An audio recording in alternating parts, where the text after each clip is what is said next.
Good morning, and thank you for the opportunity to present our research on the accuracy of LASIK flaps created using the LensX femtosecond laser. Financially, I'm a consultant with Alcon.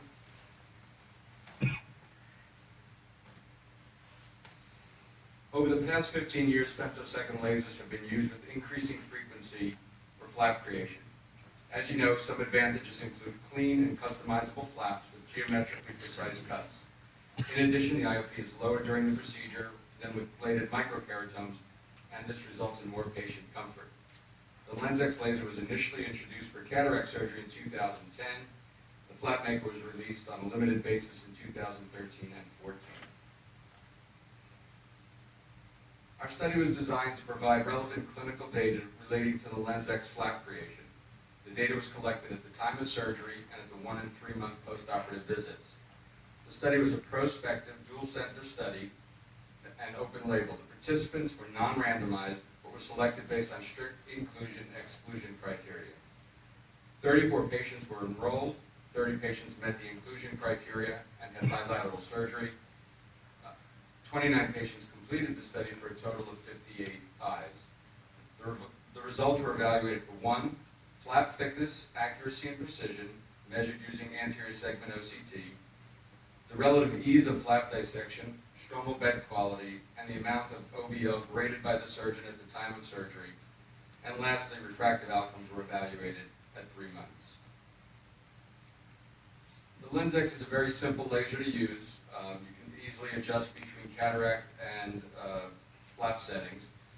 It allows the surgeon to select the flap location and to set hinge and side cut parameters. Most importantly, you can fully adjust the flap after suction has been applied using real-time OCT imaging. The surgeon can center the flap, alter the size of the flap, and ensure that the gas will escape by placing an orange ring at the edge of the limbus. The demographics are unremarkable. The mean age was 34.5 with a range of 21 to 61. Men and women were equally represented. Most patients were white and described themselves as non-Hispanic. The precision of the cuts were evaluated using anterior segment OCT. The flaps were found to be 125.8 microns with a standard deviation of 4.8. The accuracy, or the difference between the achieved and desired flap thickness, had a mean of 1.3 microns with a standard deviation of 2.6. These measurements were similar to previous flap studies. Flap dissection was subjectively graded by the surgeon at the time of surgery. 95% of the flaps were able to be lifted with little or no resistance, and only 3 patients, or 5%, had moderate resistance.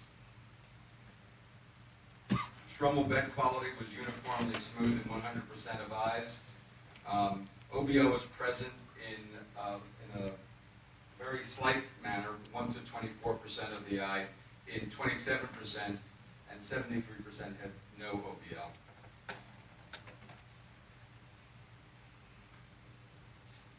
Visual and refractive results were excellent. At the 3 month mark, 84.5% had 20/20 vision, 91.4% had a refraction within a half a diopter of prediction, and 100% were within 1 diopter. Adverse events, number 13, the most common was punctate keratopathy, occurring in 7 eyes. Viral conjunctivitis, ocular allergy, and elevated intraocular pressure were present in 2 eyes each. 1 patient had a corneal abrasion. There was 1 serious adverse event. A patient presented on postoperative day 1 with corneal stria. The patient was brought back to the laser, refloated, and the problem resolved without sequelae. So in conclusion, flaps created with the LensX laser are accurate, precise, and uniform. They are easy to lift with a smooth stromal bed and a low incidence of OBL. And the expanded capabilities for the LensX laser allows economic and clinical advantages to surgeons operating in a center that offers both LASIK and cataract. Thank you for your attention.